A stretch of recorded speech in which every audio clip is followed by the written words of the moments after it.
Bueno, este, hoy les traigo el oficio de científico de Pierre Bourdieu.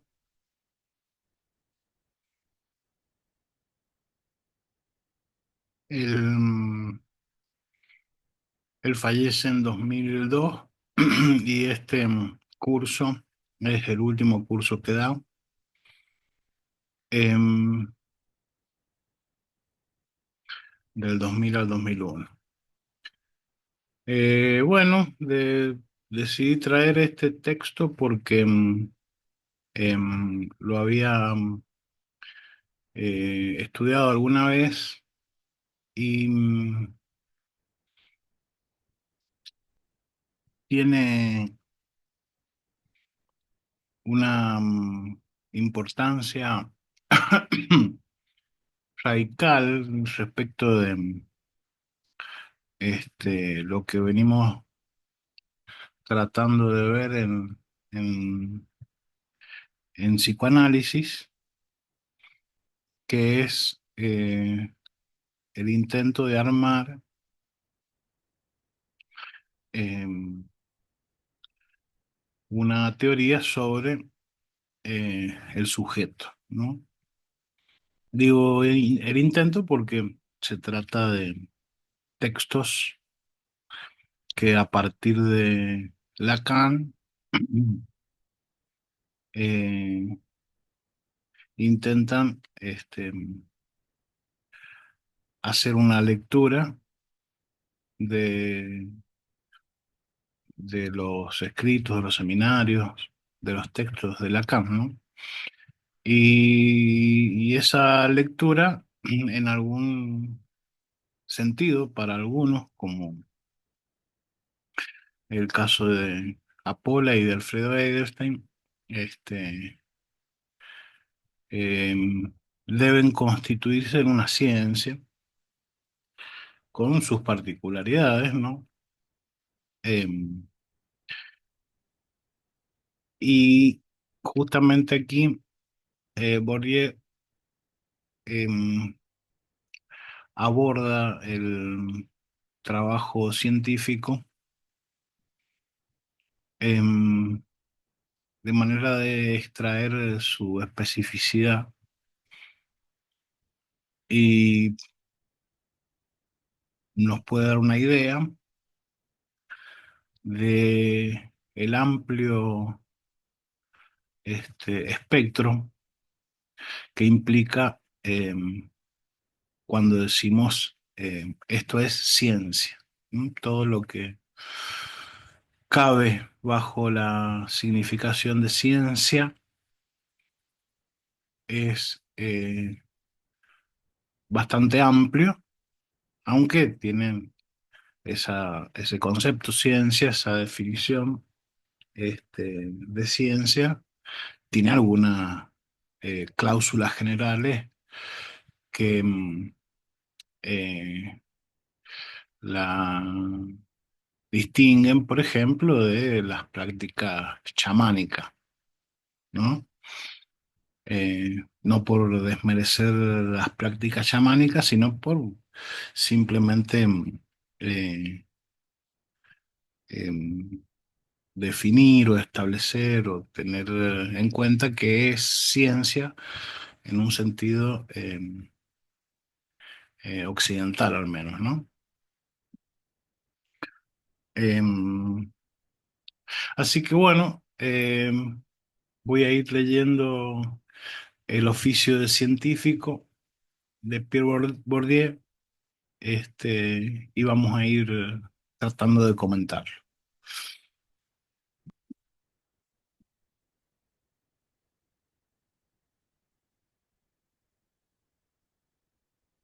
Prefacio. ¿Por qué tomar la ciencia como objeto de este último curso? ¿Y por qué decidir publicarlo pese a todas las limitaciones e imperfecciones?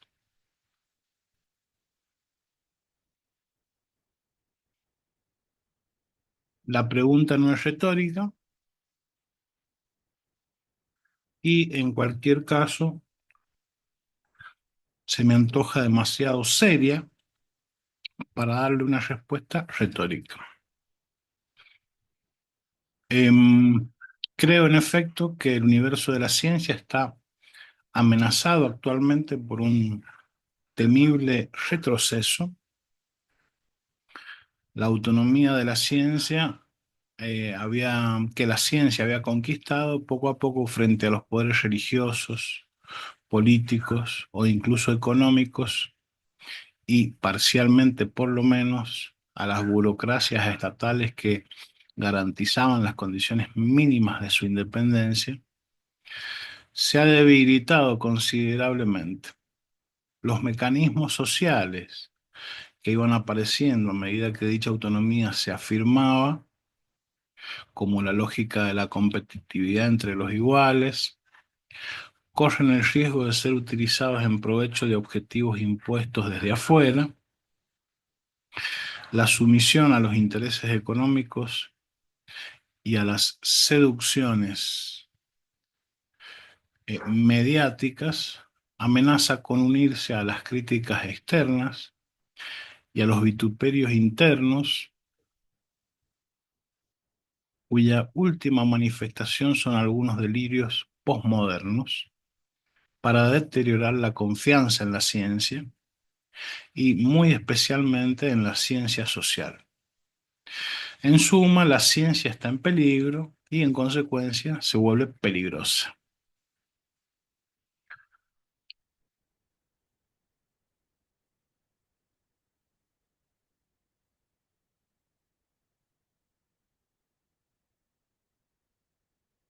Todo lleva a pensar que las presiones de la economía son cada vez más abrumadoras,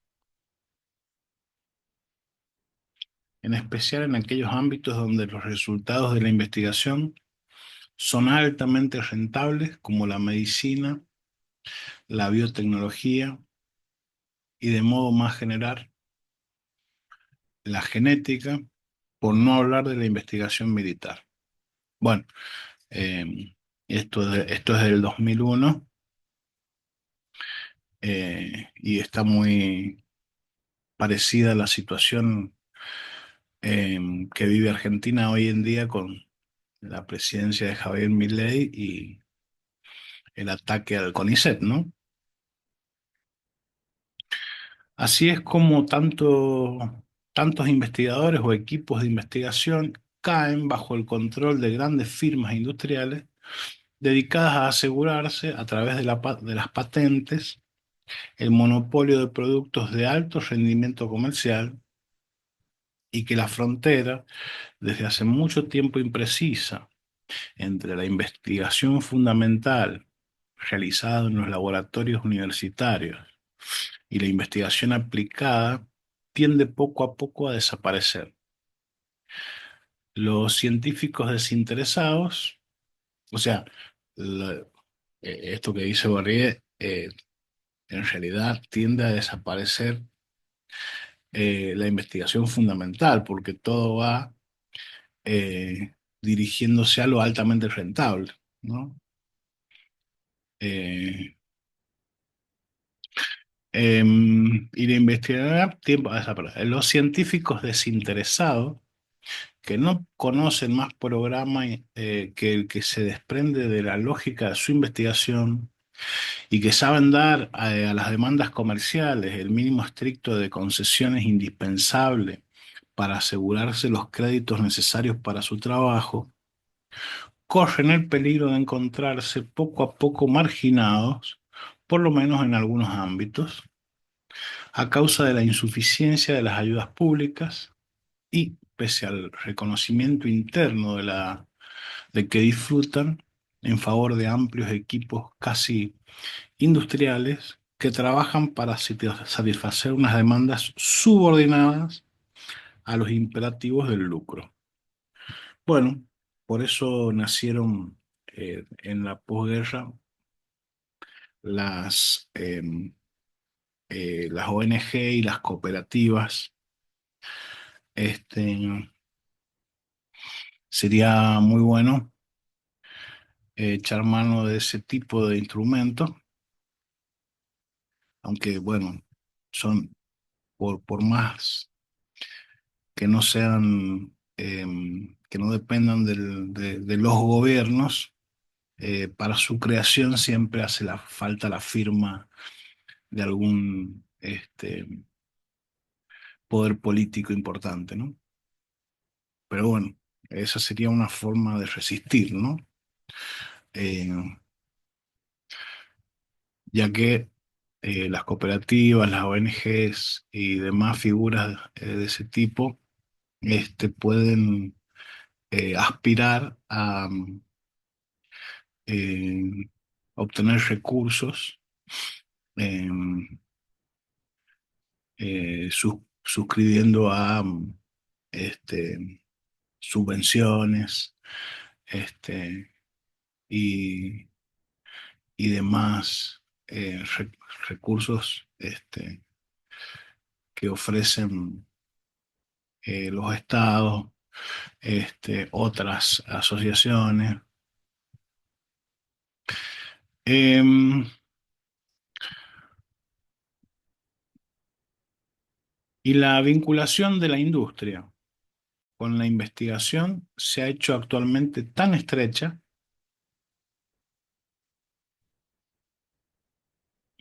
que no pasa día sin que se conozcan nuevos casos de conflictos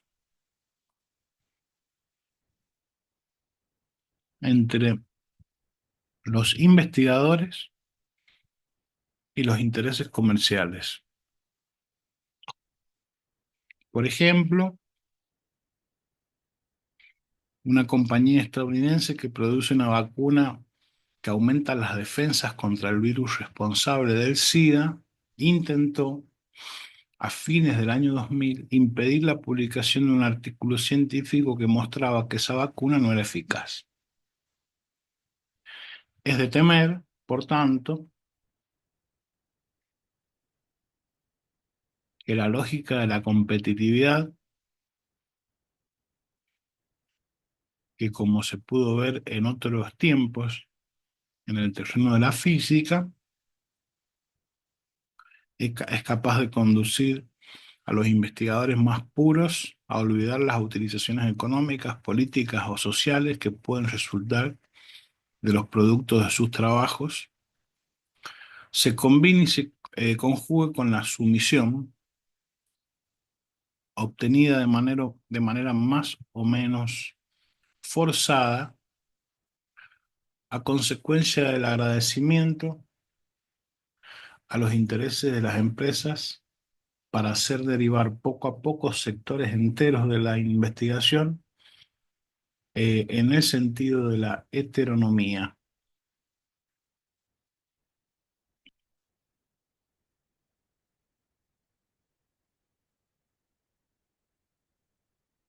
Respecto a las ciencias sociales, cabría imaginar que, al no ser susceptibles de ofrecer unos productos directamente útiles, es decir, comercializables de forma inmediata, están menos expuestas a estas tentaciones. En realidad, los especialistas en tales ciencias, y concretamente los sociólogos, son objeto de una grandísima solicitud, tanto positiva y a menudo muy lucrativa, material y simbólicamente, para aquellos que toman la opción de servir a la visión dominante, aunque solo sea por omisión. Y en tal caso basta con la insuficiencia científica, como negativa y malévola, a veces destructiva, para aquellos que, limitándose simplemente a ejercer su oficio, contribuyen a develar una parte de la verdad del mundo social.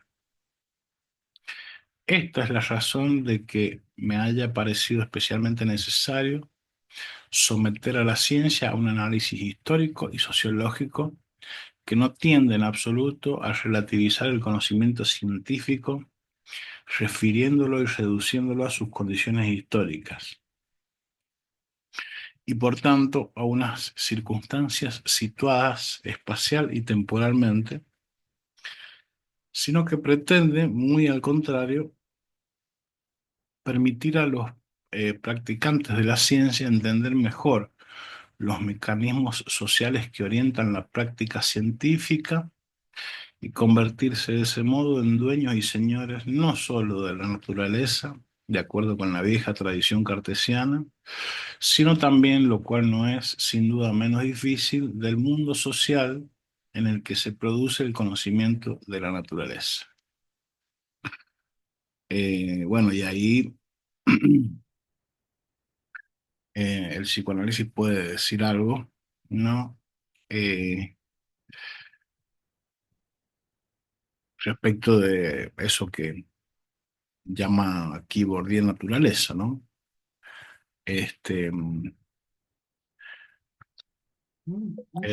podríamos decir que el sujeto habita en una naturaleza de segundo orden, que no es em, el ser en sí de las cosas, sino que tiene que ver con el lenguaje y las significaciones que se obtienen a partir de ser, ser hablantes seres, ¿no?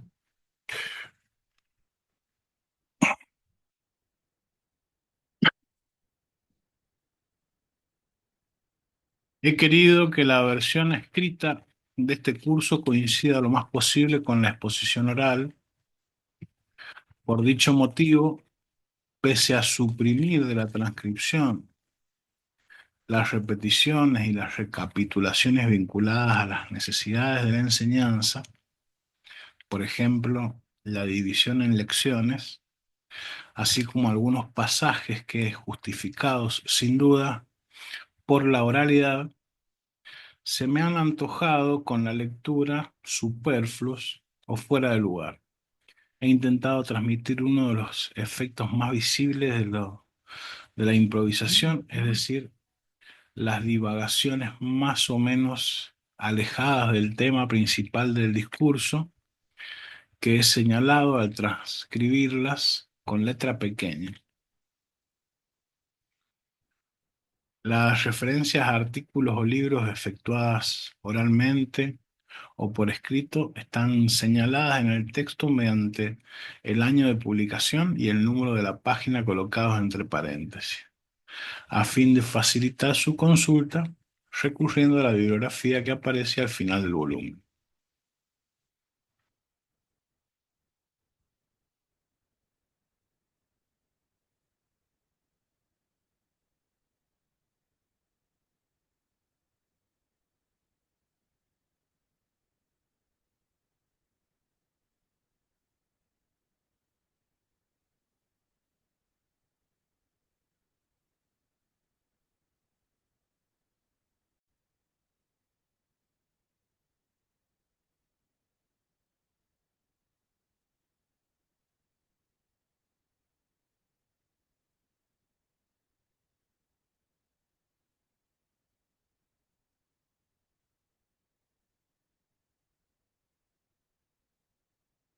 Bueno, vamos con la introducción.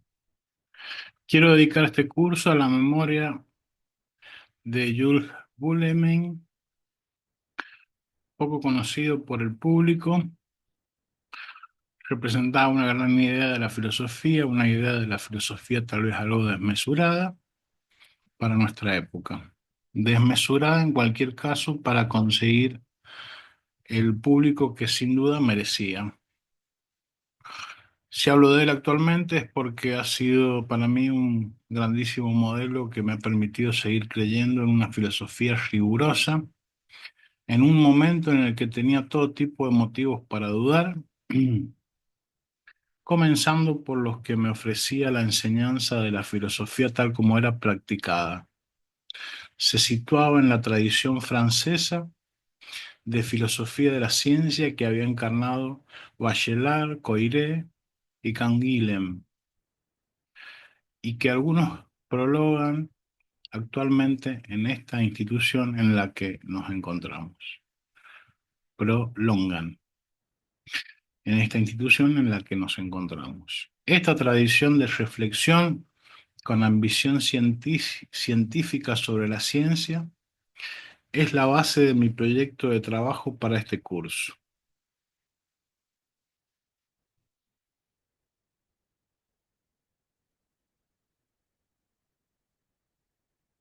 Bueno, ahí dice algo que pasa desapercibido, pero que es muy importante.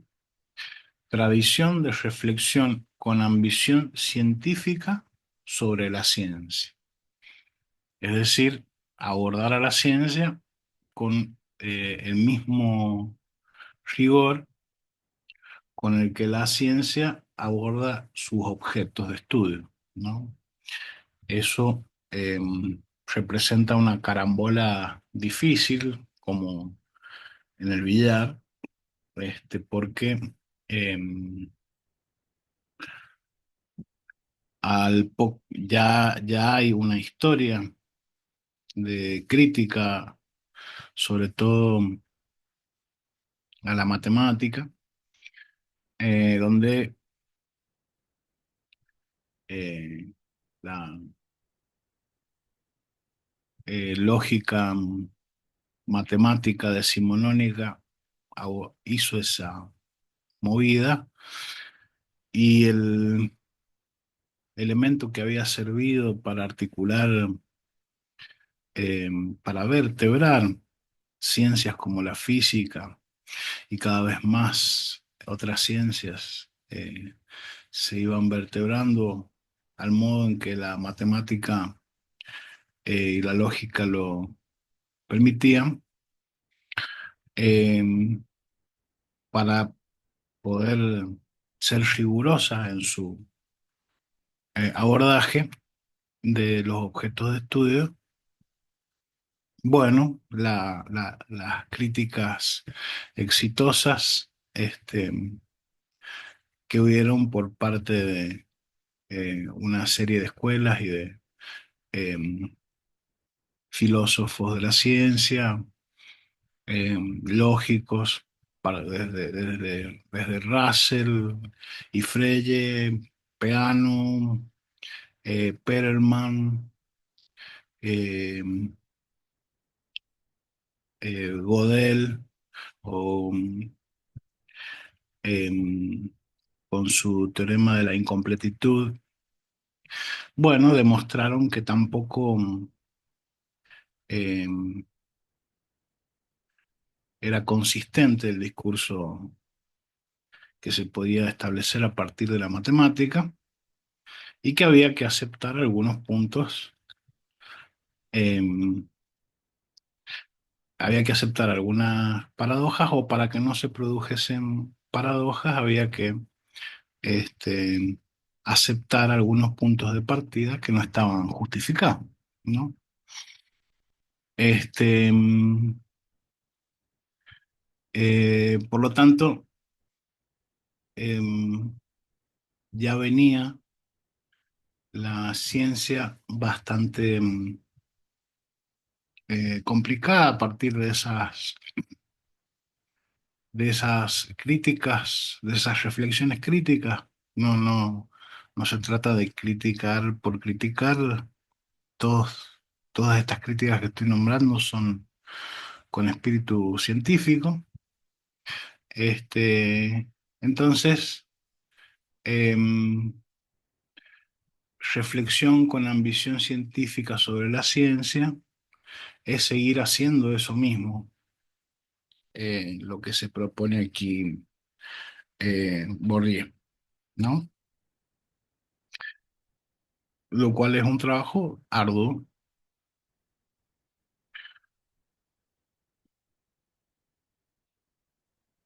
La cuestión que me gustaría plantear es bastante paradójica.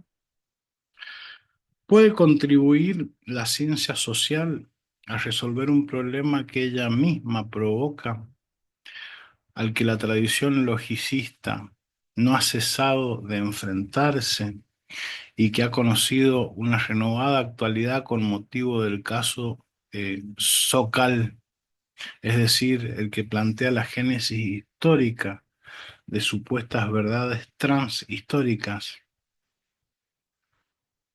¿Cómo es posible que una actividad histórica, inscrita en la historia como la actividad científica, produzca unas verdades transhistóricas, independientes de la historia, desprendidas de cualquier vínculo, tanto como con el espacio como con el tiempo, y por tanto válidas eterna y universalmente?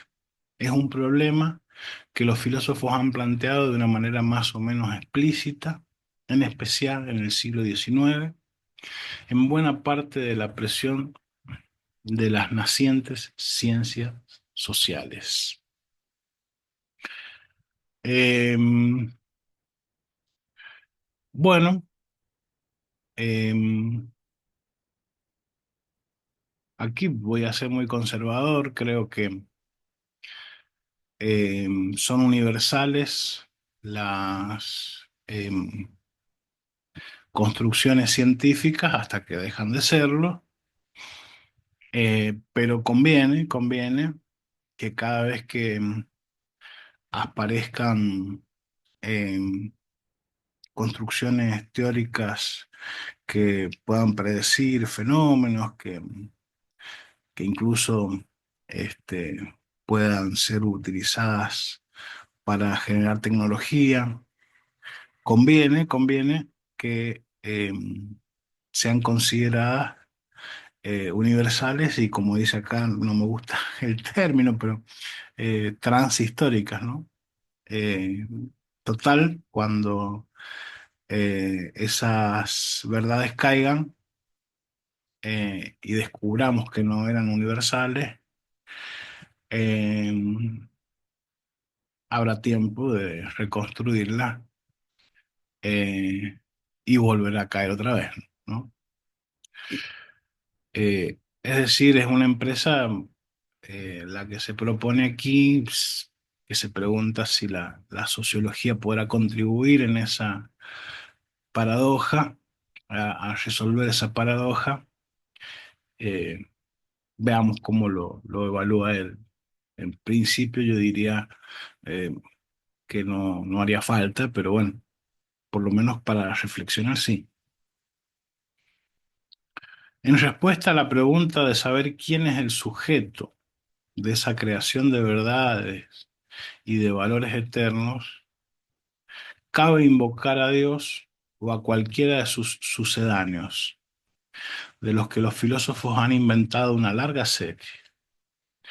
Es la solución cartesiana de los semina scientiae, esas semillas o esos gérmenes de ciencias que estarían depositados en forma de principios innatos en el espíritu humano, o la solución kantiana, la ciencia trascendental, el universo de las condiciones necesarias del conocimiento, que son consustanciales al pensamiento, en el cual, en cierto modo, el sujeto trascendental es el lugar de las verdades a priori que representan el principio de construcción de cualquier verdad.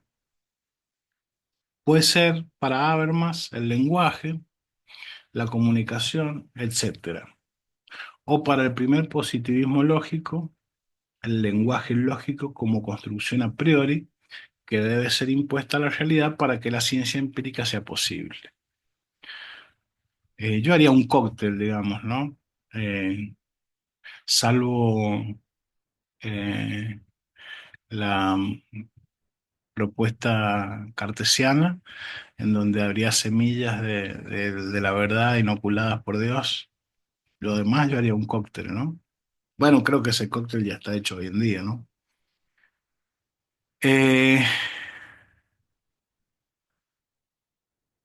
Eh, o para el primer positivismo lógico, el lenguaje lógico como construcción a priori que debe ser impuesta a la realidad para que la ciencia empírica sea posible. Cabría invocar también la solución wittgensteiniana, según la cual el principio generador del pensamiento científico es una gramática, con la doble opción de que sea histórica. Al estar sometidos los juegos lingüísticos a constreñimientos que son invenciones históricas, o de que posea la forma que revisten las leyes universales del pensamiento. Si descartamos las soluciones teológicas o criptoteológicas, estoy pensando en el Nietzsche del Crepúsculo de los ídolos que decía: temo que nunca nos liberemos de Dios en tanto que sigamos creyendo en la gramática. La verdad puede sobrevivir a una historización radical.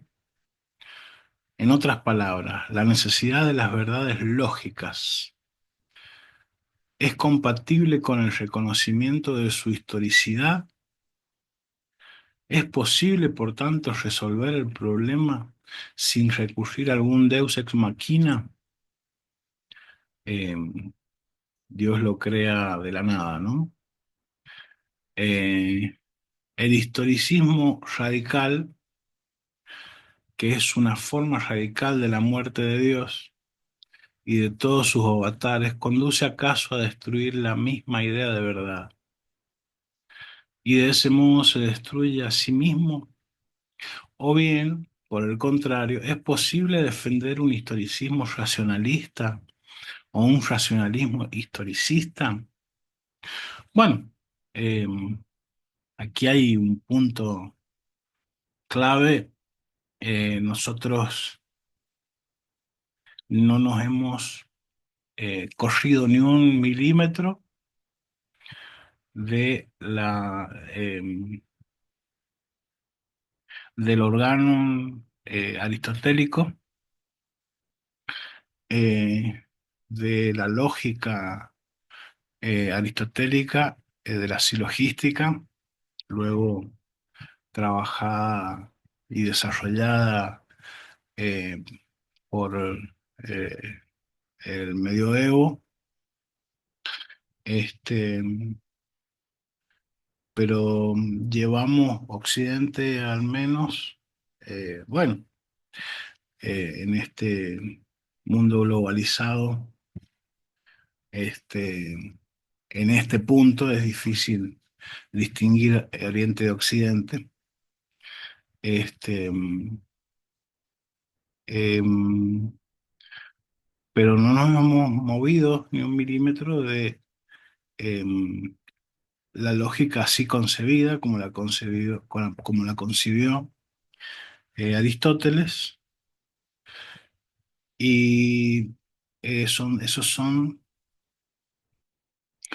eh, 5 siglos antes de la era cristiana, 21, 26 siglos. em, ¿Digo bien? Sí. 2600 años. em, si eso a la fecha no es ahistórico, bueno, es porque eh, la historia de la humanidad, desde que se hace ciencia, es todavía muy corta, ¿no? Pero este, mm,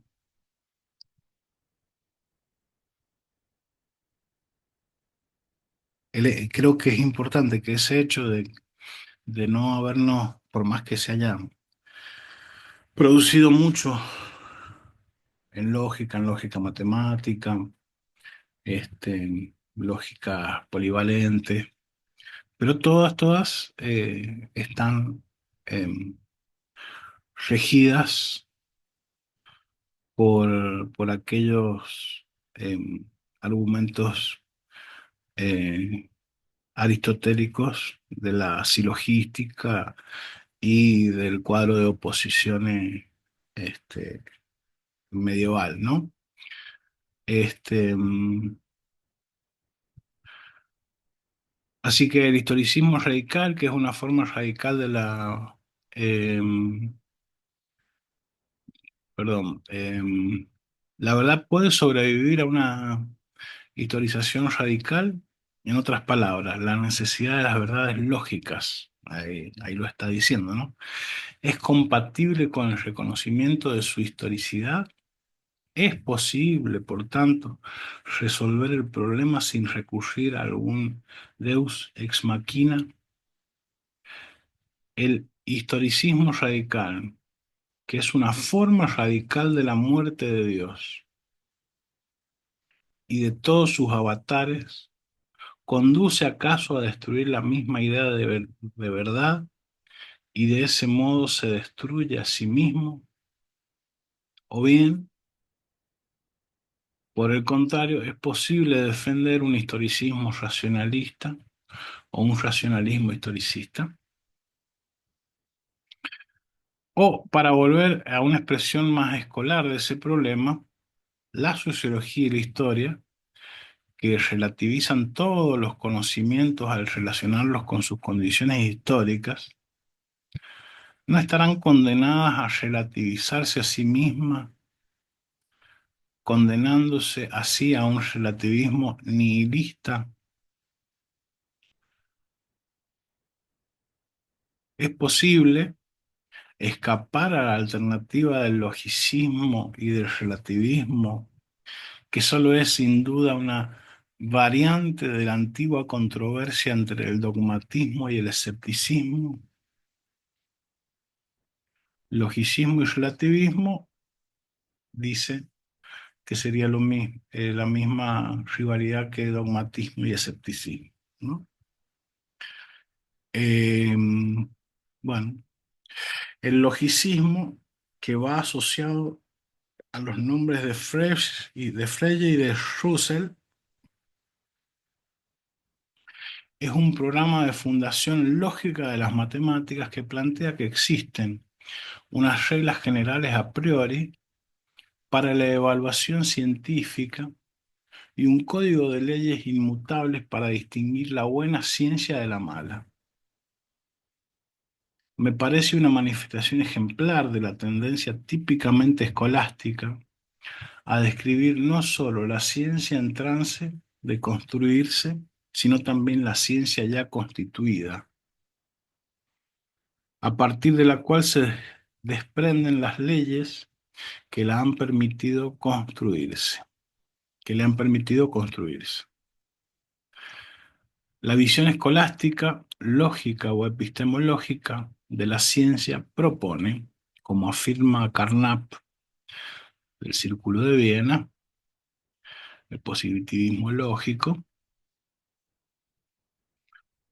una reconstrucción racional. Entonces, la visión escolástica, lógica o epistemológica de la ciencia propone, como afirma Carnap, una reconstrucción racional de las prácticas científicas o, en opinión de Reichenbach, un sucedáneo lógico de los procesos reales, del cual se postula que corresponde a tales procesos. La descripción, decía Reichenbach, no es una copia del pensamiento real, sino la construcción de un equivalente.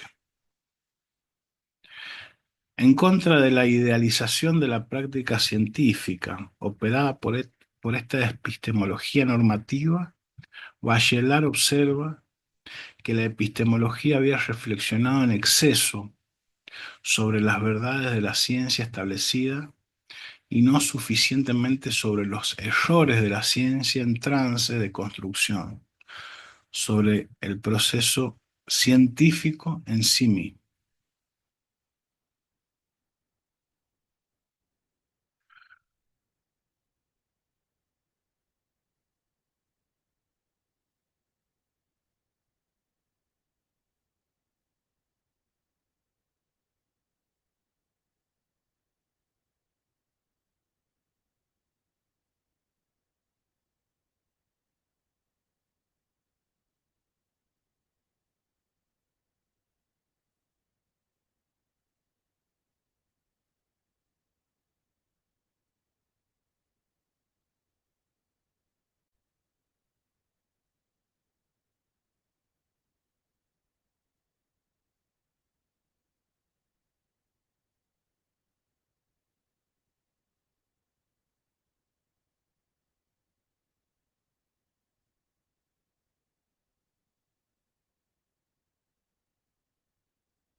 Los sociólogos han abierto en diferentes grados la caja de Pandora, el laboratorio y esta exploración del mundo científico tal cual es ha implicado la aparición de un conjunto de hechos que cuestionan fuertemente la epistemología científica de tipo logicista que he evocado y reducen la vida científica a una vida social con sus reglas, sus presiones, sus estrategias, sus artimañas, sus efectos de dominación, sus engaños, sus robos de ideas, etc. La visión realista y a menudo desencantada que se han formulado de las realidades del mundo científico los ha llevado a proponer unas teorías relativistas, por no decir nihilistas, que marchan a contracorriente de la representación oficial de la ciencia. Ahora bien, esta conclusión no tiene nada de fatal y es posible, en mi opinión, asociar una visión realista del mundo con una teoría realista del conocimiento. Y ello a condición de operar una doble ruptura con los dos términos del binomio epistemológico formado por el dogmatismo logicista y el relativismo, que parece inscrito en la crítica histórica. Como ya observaba Pascal, sabemos que la idea o el ideal dogmático de un conocimiento absoluto es lo que conduce al escepticismo. Los argumentos relativistas solo adquieren toda su fuerza en contra de una epistemología dogmática e individualista, es decir, un conocimiento producido por un saber individual que se enfrenta en solitario a la naturaleza con sus instrumentos, en oposición al conocimiento dialógico y argumentativo de un campo científico. Todo eso nos lleva a una última cuestión. Si es indiscutible que el mundo científico es un mundo social, bueno, eh, ese es todo un tema para cierta concepción de la ciencia, ¿no? Yo estoy de acuerdo con eso. Es indiscutible que el mundo científico es un mundo social y está regido por las mismas leyes que le cabe a cualquier sociedad, ¿no? Eh, es decir, las mismas leyes. Se puede abordar de manera sociológica, digamos, ¿no? Cabe preguntarse si es un microcosmos, un campo eh, semejante, con algunas diferencias que habrá que especificar, a todos los demás y en especial a los restantes microcosmos sociales, el campo literario, el campo artístico, el campo jurídico. Cierto número de investigadores que asimilan el mundo científico al mundo artístico tienden a reducir la actividad de laboratorio a una actividad semiológica. Se trabaja sobre unas inscripciones, se hace circular unos textos. ¿Es un campo como los demás? Y en caso contrario, ¿cuáles son los mecanismos que crean su especificidad y simultáneamente su irreductibilidad a la historia de lo que allí se engendra?